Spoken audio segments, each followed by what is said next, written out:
Además, ¿qué decimos a nuestros hermanos que los sintonizan a través de Radio Tiempo de Gracia? Que el Señor los bendiga. Les enviamos un cordial saludo y un fuerte abrazo desde la ciudad de Temple City, California. Somos Iglesia de Cristo Nuevo Amanecer y esperamos ser de bendición a través del mensaje de la palabra del Señor. Pero ¿qué decimos a nuestros hermanos también que nos ven a través de la página de Facebook, hermanos? Que el Señor los bendiga, que el Señor les guarde. También gracias por estar pendientes siempre de las transmisiones de Iglesia de Cristo Nuevo Amanecer. Igualmente esperamos ser de bendición a través del mensaje de la palabra del Señor. El Señor le bendiga donde quiera que se encuentre. Le enviamos un cordial abrazo desde la ciudad de Temple City, California. Bien, dice entonces, hermanos, Juan capítulo 5. Vamos a leer desde el verso 1 al verso 4. Dice así la palabra del Señor. La vamos a leer invocando el nombre que es por sobre todo nombre, el nombre de nuestro Señor y Salvador Jesús el Cristo. Dice así, Juan capítulo 5, verso 1 al 4. Después de estas cosas había una fiesta de los judíos y subió Jesús a Jerusalén. Y hay en Jerusalén, cerca de la puerta de las ovejas, un estanque llamado en hebreo Betesda, el cual tiene 5 pórticos.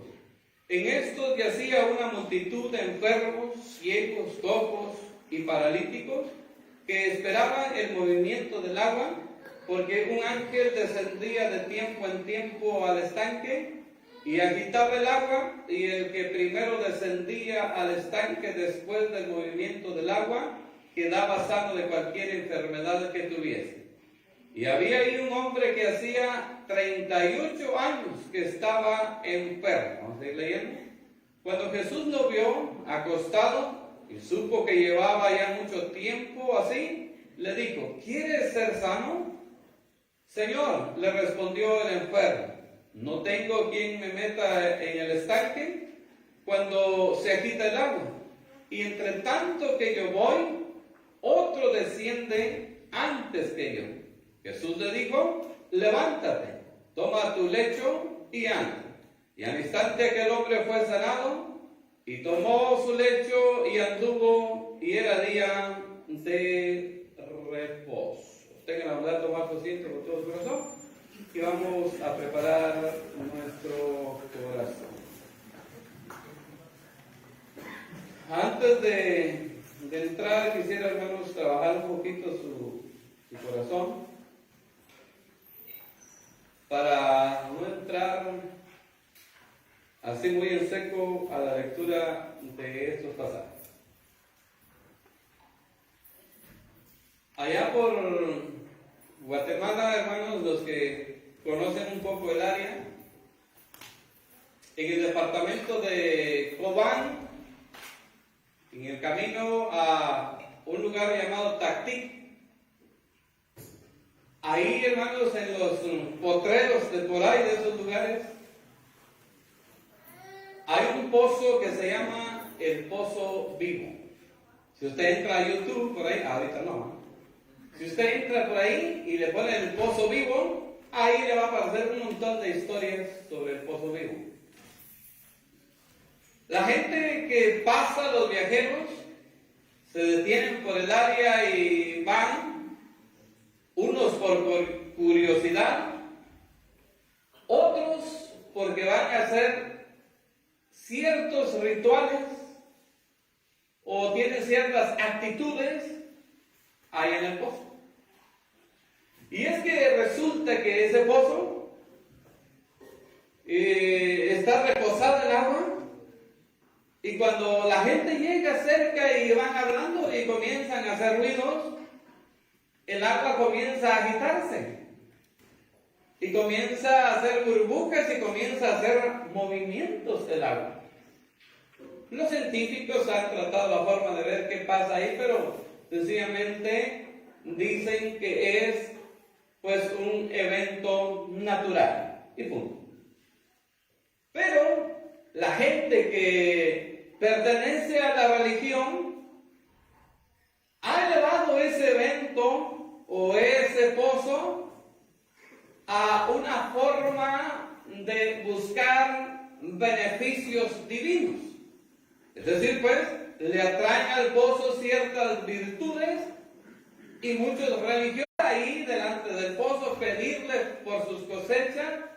Otros testifican que han recibido milagros del pozo.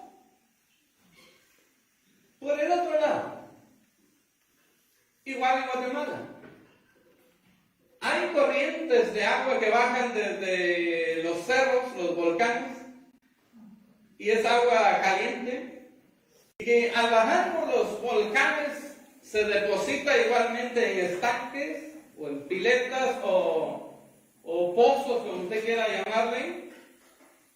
Y de igual manera también la gente que va a esos lugares que se les llama aguas termales, mucha gente testifica de que han sido sanados de enfermedades por bañarse en las aguas termales, mientras que otros van con enfermedades y su esperanza de ser sanados en esas mismas aguas y salen decepcionados. Se le atribuye a las aguas virtudes sanadoras. El hombre y la mujer que no tiene a Cristo en su corazón y que tiene una religión en su corazón, obviamente cae en ese sistema llamado mitos, supersticiones y todo ese tipo de moveres espirituales. Eso es hablando de allá de mi tierra, de esos lugares. Pero en todas partes, si usted es observador, va a ver también que hay estanques, o piletas, o pozos, como usted quiera llamarle, donde la gente también acude para depositar monedas, tira monedas, y se le atribuye a esas aguas, o a esa pileta, a ese estanque, a ese pozo, se le atribuyen virtudes que llegan a conceder deseos del que pide el deseo, que tira la moneda en el pozo y lo llega a creer en su corazón, y algunos testifican de que han recibido milagros por tirar las monedas en ese estanque. Voy a ir aterrizando un poquito para caer en el verso. Fíjense que en Números, o antes mejor, por aquí cerca pues, antes de ir a asuntos bíblicos, en México, Guatemala o El Salvador, usted sabe que hay un mito, y con respeto lo digo, que hay un mito de que María hace milagros, ¿verdad? Y hay mucha gente que cree que María hace milagros. Y hay mucha gente dando testimonio de que María hace sanidades. Y mucha gente pone su confianza en María para recibir sanidades, pero también muchos terminan decepcionados porque no reciben el milagro. Allá por mi pueblo, yo recuerdo que una parroquia un día me llamó la atención porque en cierta vitrina, un día que entré por ahí de repente y comencé a observar la vitrina, y dentro de la vitrina vi que había manos de oro. En la vitrina, manos de oro, habían dedos, habían pies, habían corazoncitos, habían ojos, había toda clase de partes del cuerpo, pero plasmadas en oro, ahí dentro de la vitrina. Y un día yo preguntándole a un amigo que estábamos ahí, ¿por qué estaban esas piezas de oro, esas partes de oro dentro de la vitrina? Y él me dijo, lo que pasa es que eso es testimonio de los que han sido sanados por la Virgen, traen como una ofrenda, como una recompensa, o como un testimonio, la parte que fue sanada, pero la traen en oro. Y ahí estaba en la parroquia de la vitrina. Pero fíjense que la Biblia habla muy diferente sobre el tema, porque en Lucas capítulo 1, verso 46 dice: mi alma glorifica al Señor y mi espíritu se regocija en Dios mi Salvador. Fíjese, hablando de María. María necesitó un Salvador, ¿verdad, hermano? Ella misma se reconoció pecadora y reconoció a Jesús como su Dios Salvador. Porque el verso dice, ahí en Lucas 1:46 dice, mi alma glorifica al Señor. Fíjese bien. Y mi espíritu se regocija en mi Salvador. Ella sabía que el Señor Jesús era Dios y lo reconoció como su Salvador. Entonces, María no puede hacer ningún milagro, solo es un mito. Un mito sencillamente es una superstición. Un mito solamente es una creencia, donde ciertamente sí hay muchos que testifican que sí, pero no tienen ningún respaldo bíblico. Ahora sí, aterricemos un poquito. En Números capítulo 20, la Biblia describe que Israel viene en el desierto y se encuentra, dice, en el desierto de Sin. La historia relata que el pueblo no encontraba agua. Dice que no había agua y dice que el hecho de no haber agua significa que usted puede vivir sin comida, pero sin agua usted no puede vivir. Uno muere rápido si uno no tiene agua en el cuerpo porque se deshidrata y uno muere. Entonces para Israel el no haber agua simbolizaba la muerte. Pero Dios habló a Moisés, congregó al pueblo, y le dijo el Señor a Moisés, háblale a la roca para que la roca y hasta los animales. Usted sabe la historia, Moisés lo hizo. Aunque no hizo conforme el mandamiento de Dios, que era solamente que le hablara a la roca, sin embargo Moisés, la historia dice que él dice que golpeó ¿cuántas veces, hermanos, la roca? Golpeó 2 veces la roca y no le agradó al Señor, y por esa causa, esa fue una de las causas por las cuales Moisés no entró a la tierra prometida. Fíjense nada más el peligro de la desobediencia. Pero en Juan capítulo 7, verso 37, la historia dice que Israel celebraba una fiesta. Y resulta que dice que era el último día, y el último dice que era el día más concurrido, el día que venían más gente de todas las comarcas. Y los religiosos, dice, acostumbraban a hacer una réplica en la fiesta, dice, del evento ese de Números 20, donde Israel recibe el agua de la roca. Y dice que los religiosos, los líderes, hacían una roca y hacían un simulacro y vertían agua de la roca. La gente común, los que no pertenecían al pueblo de Israel, tal vez que adoraban a otros dioses, pero que estaban en la fiesta, y otros judíos también, dice la historia que ellos, hermanos, cuando los religiosos hacían el simulacro de la roca, cuando Dios les dio agua allá en el desierto de Sin, dice que ellos comenzaron también a testificar y a atribuirle propiedades sanadoras al agua que salía de la roca. Y comenzaron a elevar ese evento religioso ya a un mito. Comenzaron a elevarlo ya a una creencia religiosa. Y comenzaron a testificar, dice, de que recibían sanidades por beber el agua. Fíjense bien, un día recuerdo, hermanos, que oí una conversación entre 2 hombres. Creo que uno era cristiano, por lo que se veía. El otro era líder religioso. El cristiano, vamos a suponer que era cristiano, le dijo al líder religioso, le dijo, oiga usted, eso de que adoren a la Virgen, eso no es bíblico y tampoco no está bien. El líder religioso dijo, disculpa, pero nosotros no adoramos a la Virgen. Él dijo, nosotros veneramos a esa mujer porque es la madre de Jesús. Bueno, hasta ahí está bien. Porque la Biblia nos manda a venerar a nuestros mayores, ¿verdad que sí, hermano? Y venerar significa rendirles reconocimiento, rendirles un respeto, una honra, pero no una adoración.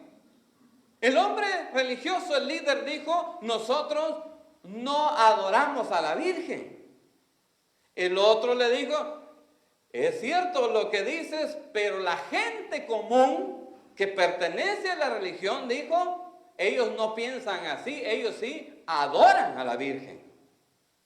Y me sorprendió la respuesta que le dio el líder religioso, porque la respuesta fue: eso es problema de ellos. Entonces literalmente yo sí dije: ¡ouch! ¿Puedo glorificar al Señor con todo el corazón?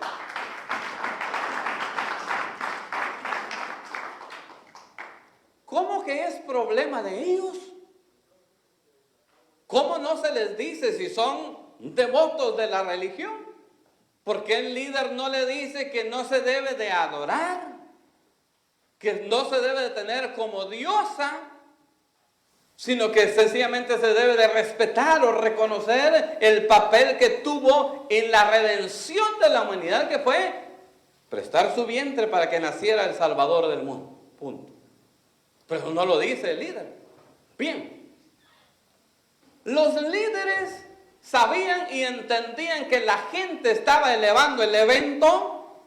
Todos los años de la fiesta, sabían ellos que la gente estaba elevando ya ese simulacro que hacían de la roca a una dimensión de mitos, a una dimensión de creencias, que estaban sucediendo milagros ahí. Y a ellos les convenía, porque a todo líder religioso le conviene que la gente testifique que hay milagros en su religión.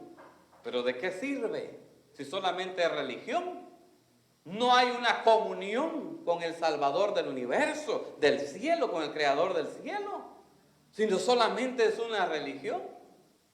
Entonces resulta que el Señor escogió ese día. Tal vez no llegó ahí para celebrar la fiesta con los demás judíos, pero llegó para mover el asunto ahí. Por eso me encanta la forma en la que el Señor estratégicamente buscaba los momentos para manifestar su poder. Era el momento oportuno. Era el momento en que la gente se había reunido, se había aglomerado, porque estaba la algarabía de la roca. Estaba el ritual religioso. Estaban sacando agua de la roca y la gente hacía simulacros que estaban bebiendo el agua, haciendo alusión a lo que pasó allá en Números 20, cuando el pueblo bebió agua que salió milagrosamente de la roca en el desierto. Ahora, el Señor estaba entre ellos, quizás nadie lo había visto, quizás nadie lo había identificado, pero de repente dice la historia que el Señor se pone de pie. Y estando todos ahí tal vez diciendo: oh, el año pasado yo bebí de la roca y fui sanado. Quizás otro dijo: oh, yo también he venido porque yo también quiero ser sanado. Entonces el Señor se puso de pie. Y Él dijo: si alguien tiene sed, venga a mí y beba, dijo el Señor Jesús. Y dijo: y el que crea en mí, como dice la Escritura, de su interior correrán ríos de agua viva. Y dijo: y esto dando a entender del Espíritu Santo que vendría entre los creyentes.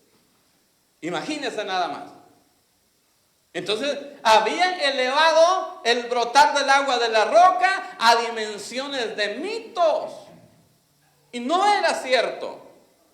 Por eso el Señor les dijo: si hay alguien que tiene sed, a todo esto el Señor no les estaba hablando de sed literal. El Señor les estaba hablando de sed espiritual, de sanidades. Por eso les digo: si alguien tiene sed de ser sanado, si alguien está sediento de una sanidad, dijo: venga a mí y sea sano. No dijo: sigan con su ritual, sigan bebiendo, sigan metidos en el mito, en su creencia religiosa, en la superstición. Digo: venga a mí y beba, reciba la sanidad. Así trabaja el Señor. Venga, ahora con ese entendimiento entremos ya con madurez a la palabra de Dios. Vamos a leer qué dice la Biblia. Dice la Biblia entonces, Juan capítulo 5. Mire lo que dice la Biblia entonces.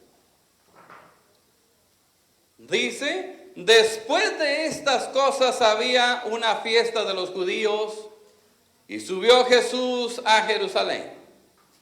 Y hay en Jerusalén, oiga esto, cerca de la puerta de las ovejas, un estanque llamado en hebreo Betesda. Betesda quiere decir casa de misericordia. Diga conmigo, casa de misericordia.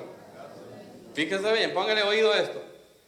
Y dice, el cual tenía 5 pórticos. En estos yacía una multitud de enfermos, ciegos, cojos y paralíticos, que esperaban el movimiento del agua, porque un ángel descendía de tiempo en tiempo al estanque y agitaba el agua. Y el que primero descendía al estanque después del movimiento del agua, quedaba sano de cualquier enfermedad que tuviese. Y había ahí un hombre que hacía 38 años que estaba enfermo. Bien, ahora sí, como ya estamos en la pista del versículo, sigamos. Hay un historiador llamado Josefo, judío, que comenzó con la observación de un fenómeno que después fue considerado como un lugar donde, según testimonios, ocurrían milagros. Que con la concurrencia masiva lo tuvieron que moderar a un orden donde solo uno podía ser sanado. Y esto agravó la esperanza de una multitud de enfermos que vivían angustiados por no recibir sanidad por años. Oiga lo que dice el historiador. El historiador dice acerca de este evento, porque él aborda todos los hechos de los judíos contemporáneos a los tiempos que se escribe la Biblia. Ese historiador llamado José. Él dice entonces, hermano, que este estanque era un lugar mitológico. Por eso nos fuimos a dar un tour por allá, ¿verdad? Para poder aterrizar con entendimiento aquí, porque si no entramos en seco. Fíjese bien. Hay versiones, como creo que es Biblia, no sé si es la Biblia internacional o algo así, que omiten estos, creo que son 2 versos donde dice que un ángel descendía y agitaba el agua y el primero que entraba era sanado. Lo omite, no está ahí. Secularmente, el historiador dice que este lugar era un lugar que comenzó a formarse como un mito. Quizás como el pozo ciego. Quizás alguien vino y dijo, ahí me metí y yo fui sano.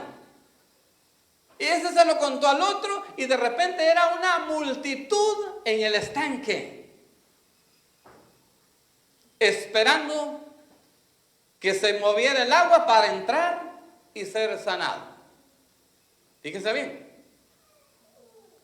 Dice la historia que llega un momento cuando era tanta la multitud que tuvieron que moderar el asunto. Solo uno puede ser sanado. Solo el que entre primero cuando se oiga el mover del agua, ese va a ser sanado. Dígame usted, ¿será ese el carácter de Dios? ¿Será tan corto el Señor que solo puede sanar a uno y hay cientos de necesitados de ser sanos? En mi Biblia, en Lucas capítulo 4:40 dice, al ponerse el sol, todos los que tenían enfermos de diversas enfermedades se los llevaban a él, a Jesús, y poniendo él las manos sobre cada uno de ellos, los sanaba. Oiga esto. Quiere decir, mi estimado, que el carácter según de Dios en el estanque de Bethesda no es el carácter de Dios. Dios no trabaja así. Dios es amplio en misericordia. Jamás es la obra de Dios. Jamás va a limitar a una gran multitud para que estén en los pórticos, porque dice que habían 5 pórticos. Pórticos quiere decir que eran lugares, tejados, donde yacía la multitud, donde se guardaban, dice, de la intemperie del tiempo, ya sea de sol o sea de lluvia. Los 5 pórticos estarían así, de enfermos. Y luego, para esperar que se agitara el agua y que solamente uno entrara, no representa el carácter de Dios. Por el otro lado surge la pregunta común de cualquier lector de la Biblia, conocedor de las Escrituras. Le surge la pregunta en su entendimiento: ¿por qué no estaba en el templo buscando su sanidad? ¿Por qué en el estanque? ¿Que no habían cultos en el templo? ¿Que no había líderes en el templo que pudieran bendecirlos? ¿Que no estaba Dios en el templo? ¿Por qué buscando en el estanque? Lo mismo me podría preguntar hoy. ¿Por qué tanta gente busca en María beneficios que solo Dios los puede dar? ¿Por qué? ¿Por qué no quieren venir a Dios, sino se conforman con el mito? Porque el que tiene mitos, el que tiene creencias religiosas, nadie le dice nada. No se deja ni enseñar, no se deja ni amonestar, no se deja guiar. Es libre. Como aquel caballito sin freno por allá en los montes. Nadie le dice nada. Pero sí quiere los milagros de Dios. Y por eso se aferra a los mitos. ¿Por qué la gente anda buscando beneficios de Dios en otras cosas, pero no quieren venir al Señor? Entonces se encuentran con esa situación. Entonces, Bethesda nos da una representación de la sociedad que busca a Dios, pero a su manera. Diga conmigo, a su manera. A través de creencias, mitos, amuletos, actos religiosos, etc. Que profesan buscar a Dios y su misericordia, pero no se dejan guiar ni enseñar, menos amonestar. Y entre ellos se animan unos a otros, dándose testimonio unos a otros de recibir misericordia de Dios. Sin embargo, sus vidas están vacías de experiencias reales con el Señor. Note, esta gente está en el estanque. La Biblia dice que era multitud, ¿verdad, hermanos amados? ¿Cuánto es una multitud? Una multitud son demasiados, hermanos. Muchos enfermos ahí en el estanque. ¿Qué no le llamaron al lugar casa de misericordia? ¿Que no le pusieron al pozo? ¿Que no le pusieron al estanque casa de misericordia? ¿No le pusieron Bethesda? Y la misericordia de Dios era que solo uno sanara de toda la multitud. Esa no es la misericordia de Dios. Eso no es el Bethesda de Dios. La misericordia de Dios es: el que tiene sed, venga a mí y beba. El que tiene sed, venga a mí y beba. Y de su interior correrán ríos de agua de vida. El que diga que tiene sed, Dios no es escaso en misericordia. El brujo puede ser escaso. El brujo, si no se le lleva lo que pide, no se le lleva la gallina negra, las velas negras, no hace el milagro. Porque es escaso, avaricioso, aprovechado y mentiroso, etcétera, etcétera. Así es el grupo. Así es. Y cuando no sucede el milagro, él no garantiza nada. Recuerdo un día mi madre gastó su dinero en la gallina, gastó su dinero en los manojos de velas negras, se las llevó al brujo. El problema estaba todavía en la casa. Cuando llegó con el brujo, le dijo: oiga, señor, pero usted me garantizó. Le dijo: señora, usted no hizo las cosas bien. Ah, así de sencillo. Usted no lo hizo como se tenía que hacer. Pues en Bethesda, a la multitud, cuando entraba, se agitaba el agua, no sé qué, si un animal, un niño travieso, no sé. Pero de que era un ángel, no era un ángel, porque Dios no trabaja. No necesita hacer jueguitos de niño para manifestar su gloria. Él es grandioso, no trabaja de esa manera.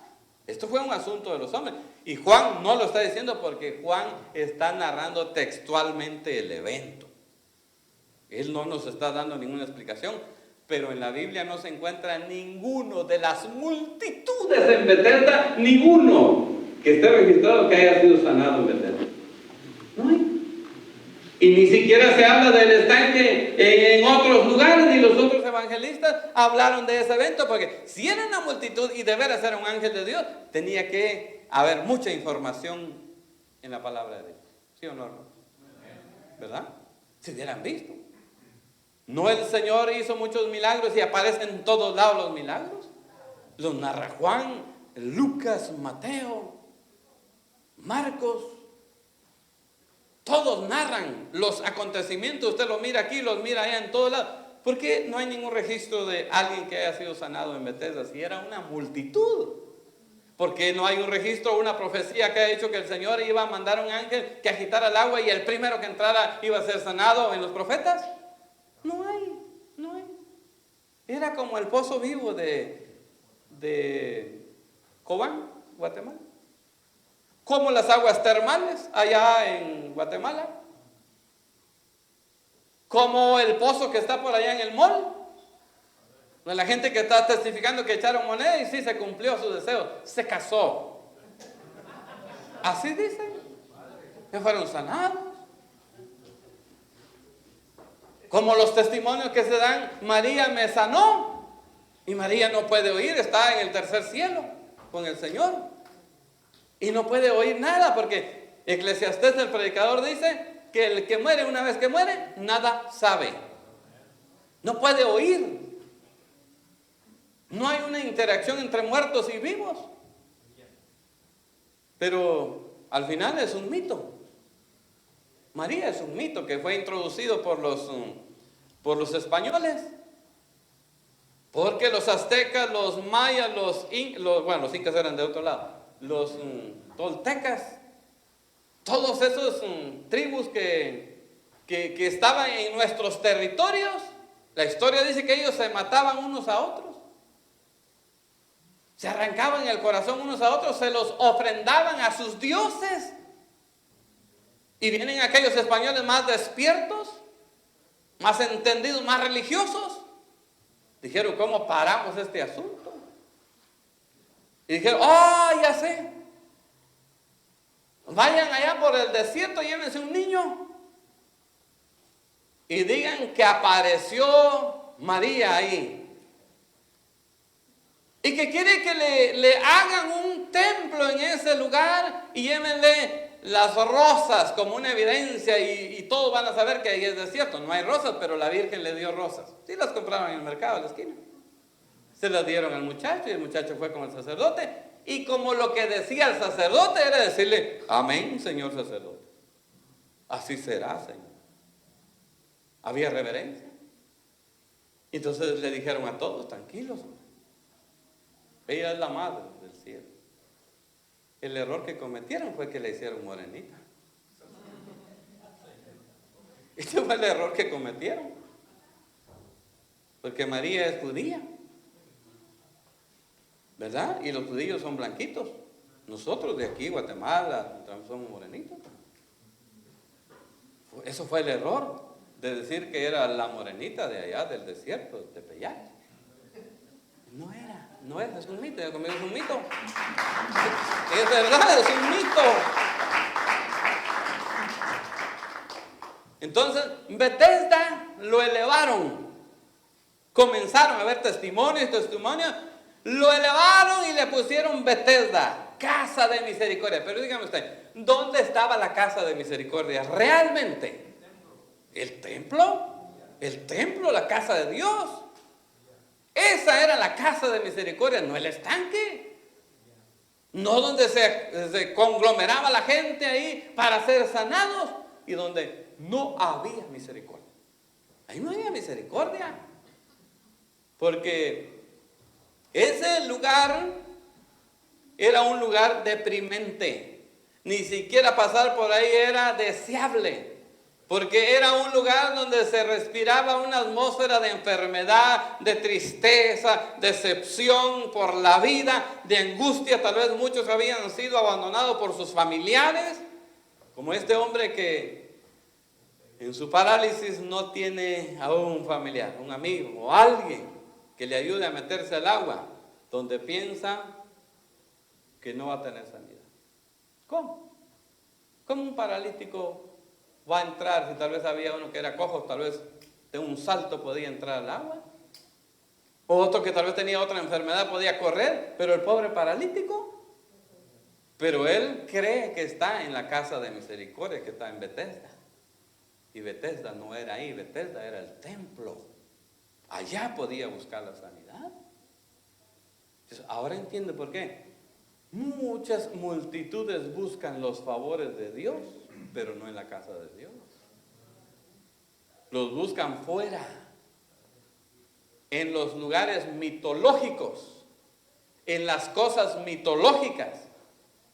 Ahí buscan los milagros, ahí buscan la misericordia de Dios, pero no está ahí la misericordia de Dios.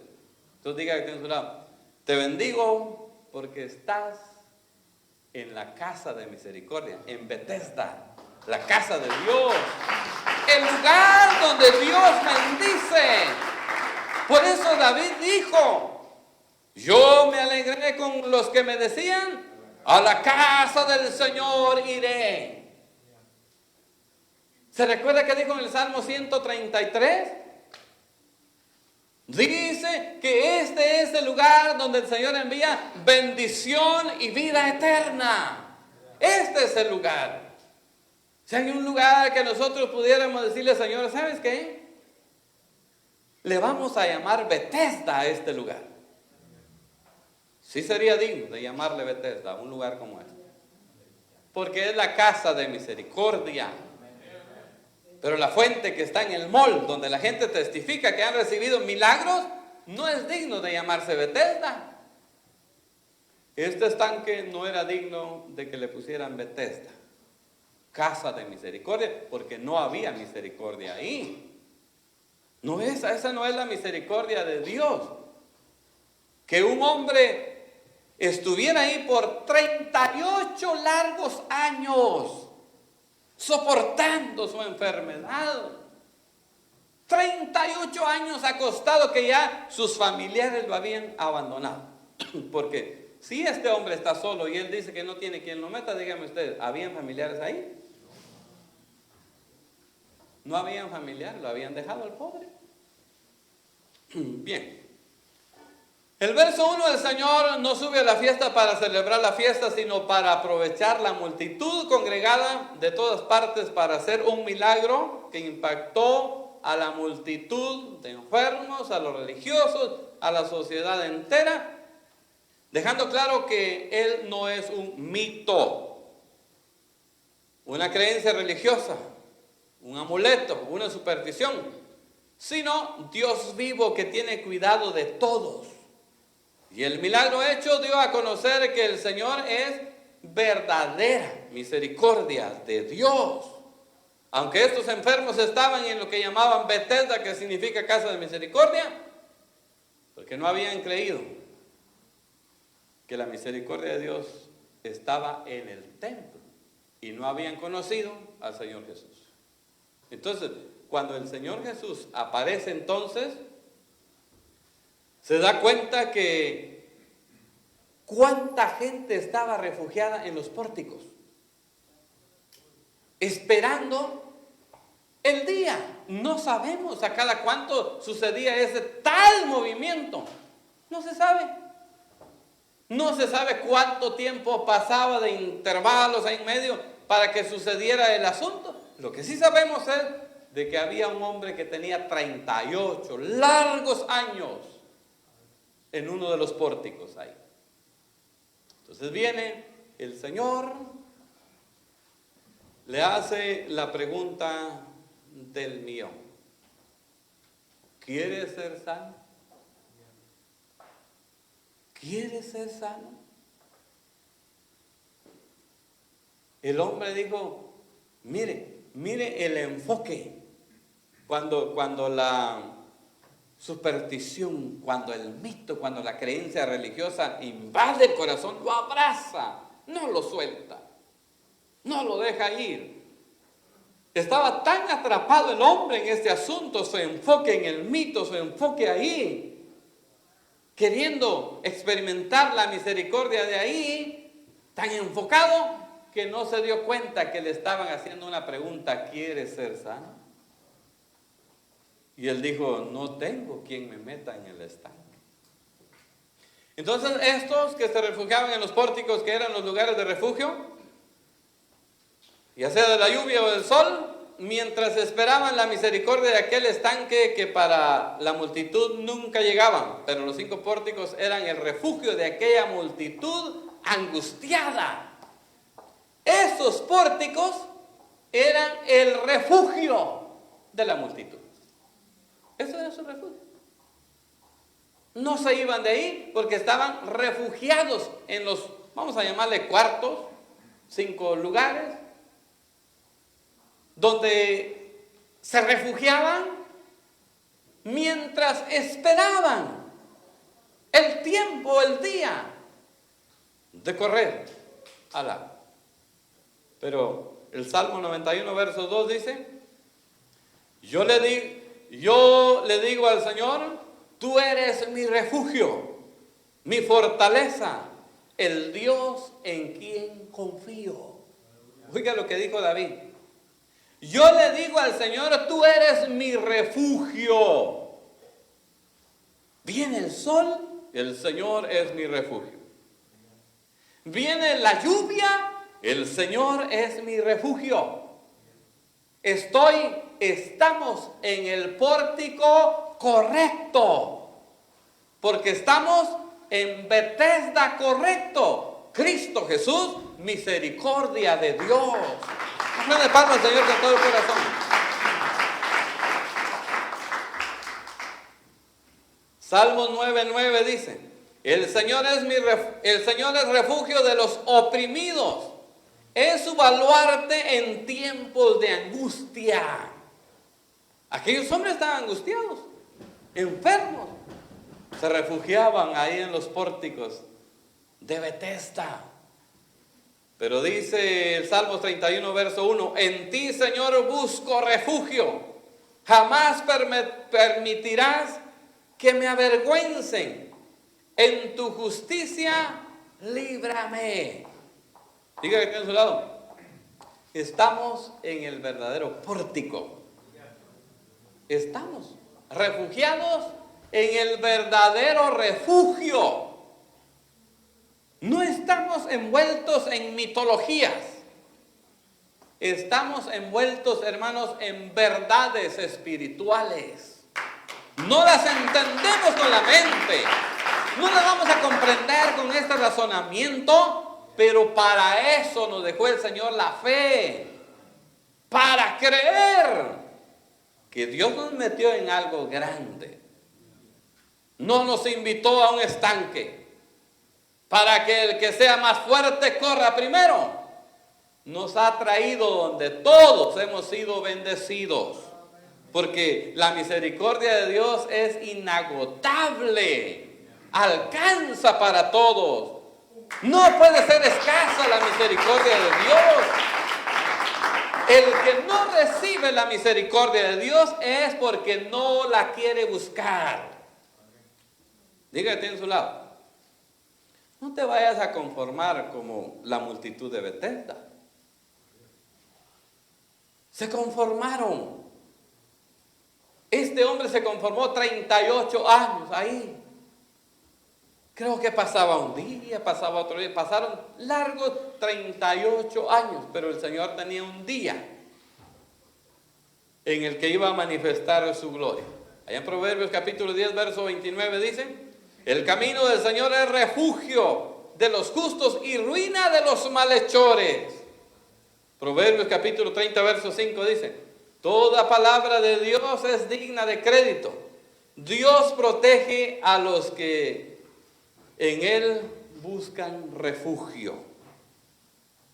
Eso es, por eso debemos de darle gracias nosotros, hermanos, al Señor, porque nos sacó de aquella vana manera de pensar. Porque a todo esto, hermanos, ¿cuántos creímos un día en los mitos? ¿Cuántos traían pata de conejo para ser prosperados? Pues yo traía mi pata de conejo para ser prosperado y nunca fui prosperado. Pero otros testificaban que sí, y eso me animaba a persistir creyendo en la pata de conejo. Y es que ese es el problema. El problema es de que unos dan testimonio y los otros dicen: no he recibido nada, pero voy a seguir creyendo. Y ahí está, 38 años creyendo por lo que otros dicen que sí es, pero algún día lo voy a experimentar. Yo traía a Cristo aquí, de oro, como $700 en aquel tiempo me costó la cadena y el crucifijo. Y dije: ahora sí voy a prosperar, porque ahora traigo a Cristo. Lo curioso era de que yo mismo, mi conciencia, mire, que hasta en eso el Señor es tan grande con nosotros. Porque en mi conciencia, cuando me iba al pecado, yo me quitaba al Cristo y lo ponía aparte por ahí guardado. Pecaba y después agarraba al Cristo y me lo volvía a poner y decía: ahora sí voy a prosperar en la vida. Imagínense de dónde nos ha sacado el Señor, mi estimado, para darnos una mente diferente, la mente de Cristo. Ahora pensamos diferente, ahora vemos diferente, ahora podemos mirar las cosas desde otro ángulo, del verdadero, del de la Biblia. Ya no miramos las cosas como dice el mundo, ahora miramos como dice la mente de Cristo. Entonces, Betesda no existía. Muchos eruditos dicen que, ¿por qué Juan no dijo? Es que él no perdía el tiempo en estar dando explicación. Él narraba y así es y punto. Él solo narraba y él está narrando lo que se decía ahí. Ahí decía la gente que un ángel descendía y él estaba escribiendo, y aunque tenemos esta traducción, algunos dicen que esto pues se le fue puesto ahí como complemento nada más, pero las traducciones, y como creo que es Biblia Internacional, ya no metieron esto porque dijeron ellos: no, pues no podemos poner eso porque no podemos traducirlo de esa manera porque no significa eso, Dios no trabaja así. Y a lo mejor por eso dice que han omitido esos versos donde dice que un ángel descendía, porque no era real, no hay escritos que concuerden con ese evento, sino sencillamente era algo religioso. Porque por lo menos si miramos que el Señor se acercó ahí donde estaban echando el agua en la roca, eso sí lo miramos ahí. Y la gente estaba ahí bebiendo el agua de la roca, y si vemos que el Señor sí le dijo: hey, ustedes que tienen sed de sanidad y de milagros y vinieron a buscarlos desde lejos a esta fiesta y a este evento, a este ritual religioso, si alguien tiene sed, venga a mí. Y dijo: y crea en mí como dice la Escritura, no como dice el mito. Como dice la Escritura, como dicen los profetas, no como dicen los religiosos que están poniendo el agua en la roca. Crean como dice la Escritura, y entonces de su interior va a correr un espíritu de vida. Un espíritu de conocimiento, de entendimiento y de experiencias con el Dios verdadero. Eso fue lo que dijo el Señor. ¿No Bethesda? No fue real. Entonces dice, versos 5 y 9 nos deja claro que el hombre nunca puso su confianza en el Señor porque no estaba en el templo de Dios buscando su sanidad. ¿Recuerda usted de un hombre que estaba allá que de repente estaba a la puerta del templo, dice, ¿verdad? ¿Se acuerdan? Y dice que llega Pedro y el hombre dice, Pedro, dame algo. Y Pedro dijo, pues no traemos nada, pero sí lo que tenemos te damos. Dijo, levántate en el nombre de Jesús. Y el hombre dice que se levantó, el cojo se levantó, dice, y entró saltando en el templo. Ese sí fue tremendo. Eso no estaba en el estanque. No, ese no estaba creyendo en el mito. Ese estaba en el templo.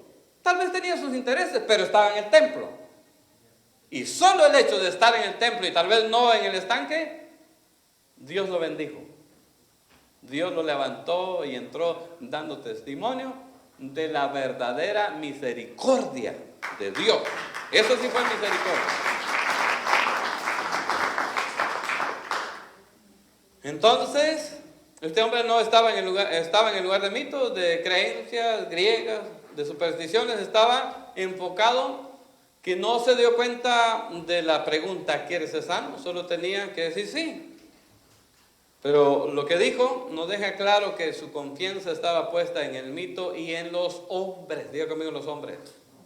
Y resulta que Jeremías capítulo 17, verso 5 dice, el Señor dice, maldito aquel que aparta de mí su corazón y pone su confianza en los hombres y en ellos busca su apoyo.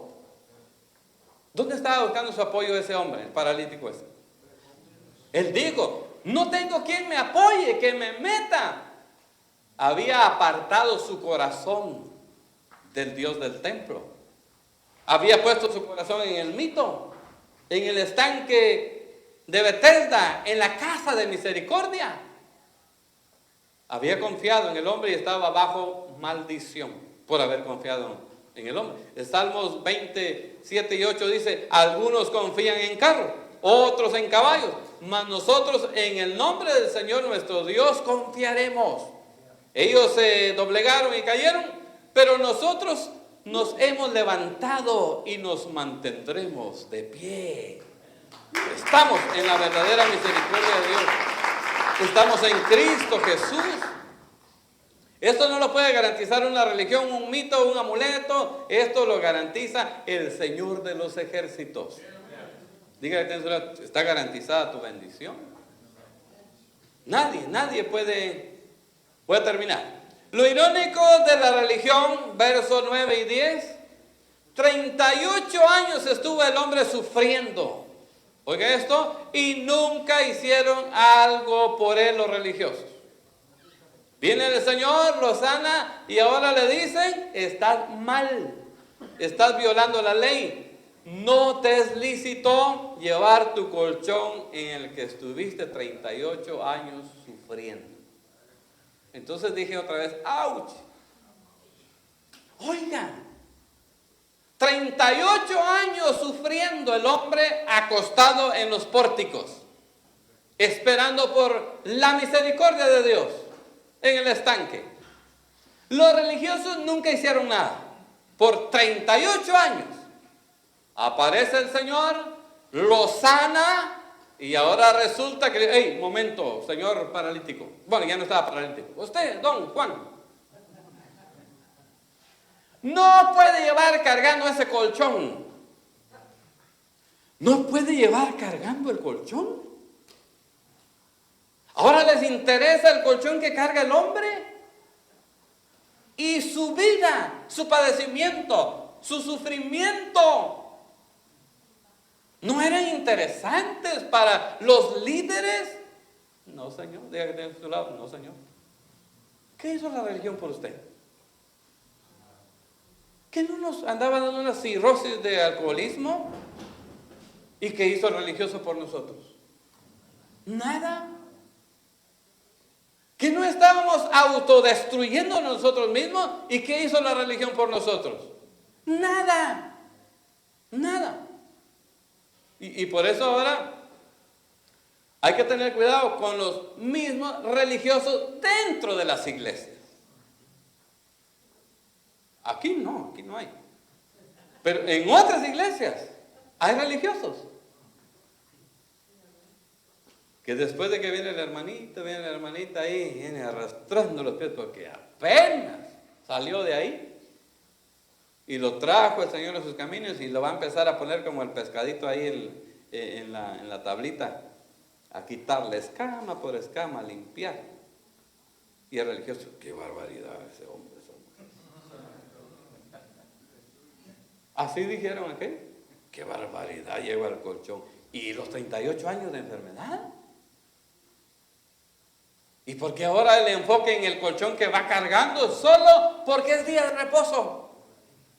Pero lo que me gustó de esto es, le dijeron, no te es lícito llevar tu colchón en el que estuviste acostado 38 años sufriendo. No les interesó su estado de salud. Después de ser sanado, les interesaba la reputación de su religión. Porque eso es lo que hace la religión en el corazón del hombre. Lo llena de orgullo, de egoísmo. Pero, ahí en el verso 11 dice, el mismo que me sanó, me dijo que lo puedo cargar, aunque sea día de reposo. Diga conmigo, ¡auch! Otra vez. Una salva de palmas, Señor, que todo el corazón. Oiga, es lo maravilloso. El mismo que me sanó, me autorizó que puedo cargar mi colchón. Pero nosotros somos los líderes religiosos, no sé, pero a mí el que me sanó, me dijo que puedo hacer tal cosa. Si yo hubiera sido, disculpen ustedes, pero ven acá. 38 años, ¿cuántas veces me trajeron comida? ¿Verdad? 38 años los vi pasar con el turbante, sus capas y olorosos. Nunca movieron un solo dedo por mí. Vayan por allá a ver qué hacen. No me digan nada. Si hubiera sido yo soy irrespetuoso. Pero el hombre solo dijo, disculpen, pero el que me sanó, me autorizó llevar el colchón en día de reposo. Ofrende palmas, Señor, con todo el corazón. Por eso, hermano, por eso debemos estar muy agradecidos con el Señor. En Mateo capítulo 2, verso 27 dijo, y les decía, el día de reposo se hizo para el hombre, y no el hombre para el día de reposo. Póngale oído. Por tanto, el Hijo del Hombre es Señor del día de reposo. Por eso, le dijo. Le digo, llévate tu ley. Yo creo que el hombre, porque era religioso, sabía, entendía situaciones de religiosidad. Yo creo que le dijo, Señor, pero no está permitido y no me irán a regañar allá los rabinos. Yo creo que le dijo, no te preocupes, yo soy Señor del día de reposo. Yo estoy sobre el día de reposo. Yo fui el que instituyó el día de reposo. Yo soy el Señor. ¿Y qué iban a hacer los religiosos ahí? No. Pero usted lea la historia en su casa. Le hicieron la vida imposible no solo al hombre, al Señor Jesús también. Por esa sanidad, por ese milagro. Porque ellos no se quedaron tranquilos. Dijeron, pero ¿cómo este hombre vino a alborotar aquí las avispas? La multitud. Ahora pregunto, dígame usted, al entendimiento, solo para que pensemos un poquito. ¿El Señor Jesús sanaría solamente a ese hombre? No. Si los demás vieron al hombre sanado, o sano, perdón, ¿qué hicieron los demás? Hermanos amados, ¿les negaría el Señor la sanidad? No, Señor, el Señor es el Dios de misericordia. Si Él dice la Biblia que leímos que se tomó la libertad de uno por uno, puso las manos y sanó a la multitud que les llevaban enfermos, ¿cómo no iba a sanar a esa multitud en el estanque? desde aquel entonces, creo, no lo dice la Biblia, pero yo creo, y esto es solo un pensamiento mío, yo creo que desde aquel día el estanque quedó vacío. Desde aquel día creo que nadie creyó a ese mito. Yo quiero pensar que esas multitudes eran las que seguían al Señor Jesús, agradecidos por el milagro, por la misericordia del Señor. Por eso el Señor Jesús le dijo a esos: ¿saben que ustedes, a los religiosos, delante de ustedes van los enfermos, los leprosos, las prostitutas, todos los pecadores van delante de ustedes y ustedes se están quedando atrás con su religión? Por eso era odiado el Señor Jesús, porque las multitudes que le seguían era esta gente que había experimentado un milagro de parte de él. Yo cierro mi Biblia con esto. Hermanos amados, valoremos la misericordia del Señor. Ya dejemos de mitos, de creencias, de cosas. Centrémonos en buscar la misericordia del Señor en Cristo Jesús, el único que tiene misericordia de nosotros. Rindámosle nuestra vida, nuestro corazón, nuestro deseo, nuestras fuerzas, nuestra juventud. Entreguémoselo todo al Señor y Él se va a glorificar en nosotros. Póngase sobre sus pies y damos una ofrenda de palmas al Señor con todo el corazón. Vamos.